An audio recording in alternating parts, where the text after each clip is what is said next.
بسم اللہ الرحمن الرحیم۔ السلام علیکم دوستو، ایک نئے اور ایک موسٹ ٹرینڈنگ ویڈیو کے ساتھ آپ سب کو انفو ٹی وی چینل میں خوش آمدید۔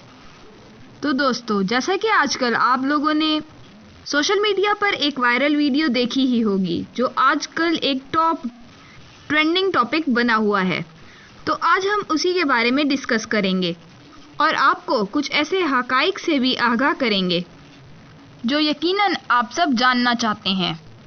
تنازع مفتی عبدالقوی، جو ان کے کیریئر بھر میں ان کے پیچھے رہا ہے۔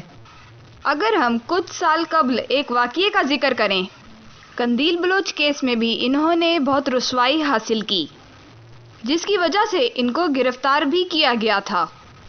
مفتی عبدالقوی صاحب سیاست، مذہب اور خواتین سے متعلق امور میں اپنی شرارتوں کی وجہ سے جانے جاتے ہیں۔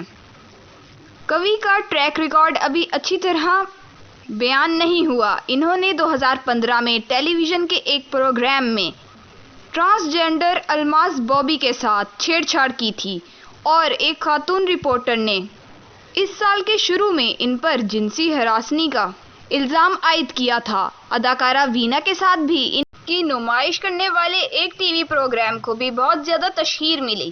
ان کا یہ بھی دعویٰ ہے کہ انہوں نے وینا کی اسلامی اصلاح پر اثر انداز کیا۔ اب ہم حال ہی میں پیش آنے والے واقعے کا ذکر کریں گے جس میں دیکھا جا سکتا ہے کہ حریم شاہ نے کس طرح عبدالقوی کو تھپڑ مارا۔ اس واقعے کے بعد مفتی عبدالقوی کے خاندان نے اپنی تحریک کو محدود کر کے اسے اپنے گھر میں الگ تھلگ کر دیا ہے۔ جمعے کو پریس کانفرنس سے خطاب کرتے ہوئے مفتی قوی کے چچا عبدالوحید ندیم نے کہا کہ عبدالقوی کو مختلف لوگوں نے سالوں سے میڈیا کی توجہ کے لیے استعمال کیا ہے۔ ہم ملتان میں دارالعلوم عبیدیہ کے ذریعے دینی درس و تدریس میں شامل ایک معزز خاندان سے ہیں۔ ہم مقدس کام بغیر کسی فرقہ وارانہ تقسیم کر رہے ہیں۔ انہوں نے کہا کہ بوجھل دل کے ساتھ اعلان کرتا ہوں کہ ہم نے مفتی کا لقب ان سے واپس لے لیا ہے۔ اسے اب مفتی کی حیثیت سے مخاطب نہیں ہونا چاہیے کیونکہ اس نے ہمارے خاندان اور اس کے احترام کو نقصان پہنچایا ہے۔ ہم نے عبدالقوی کے موبائل فونز بھی پکڑ لیے ہیں اور اب وہ ذہنی بیماری کے زیر علاج ہے جس کا وہ شکار ہے۔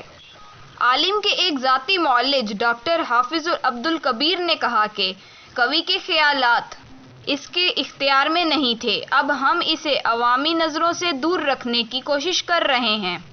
وہ اپنے گھر میں الگ تھلگ کر دیا گیا ہے۔ انہوں نے کہا کہ ٹک ٹاک سٹار حریم شاہ نے جب عبدالقوی کو تھپڑ مارا، اس کے بعد سے عبدالقوی ایک بار پھر سپاٹ لائٹ میں ہیں، جنہوں نے اس ایکٹ کو سوشل میڈیا پر اپلوڈ کیا۔ بعد میں اس نے اس پر جنسی ہراساں کرنے کا الزام لگایا۔ جامع مسجد شاہ صدر دین کے ایک عالم دین اور پیر خصی علی خاندان کے ایک جانثار عبدالقدوسی کے پوتے ہیں۔ وہ 1970 کی دہائی کے اوائل میں اپنے والد مولوی عبدالقادر کے ساتھ ملتان ہجرت کر کے اپنے قائد آباد کے محلے میں آباد ہوئے۔ ان کا خاندان عقائد دیوبندی اور بریلوی دونوں کی تبلیغ کرتا ہے اور ملتان میں 500 سے زائد طلبہ اسلامی تعلیمات سیکھتے ہیں۔ ان کا خاندان ایک قریشی قبیلے سے تعلق رکھتا ہے اور پنجاب کے جنوب میں ایک وسیع پیروی ہے۔ تو ناظرین، یہ تھی آج کی ہماری ویڈیو۔ امید کرتے ہیں کہ آپ کو ہماری ویڈیو پسند آئی ہوگی۔ ویڈیو کو لائک اور شیئر کرنا مت بھولیے گا۔ اگر آپ اس چینل پر نئے ہیں تو چینل کو سبسکرائب کرنا مت بھولیے گا تاکہ ہماری ہر نئے آنے والی ویڈیو آپ تک آسانی سے پہنچ سکے۔ اپنا خیال رکھیے گا۔ اللہ حافظ۔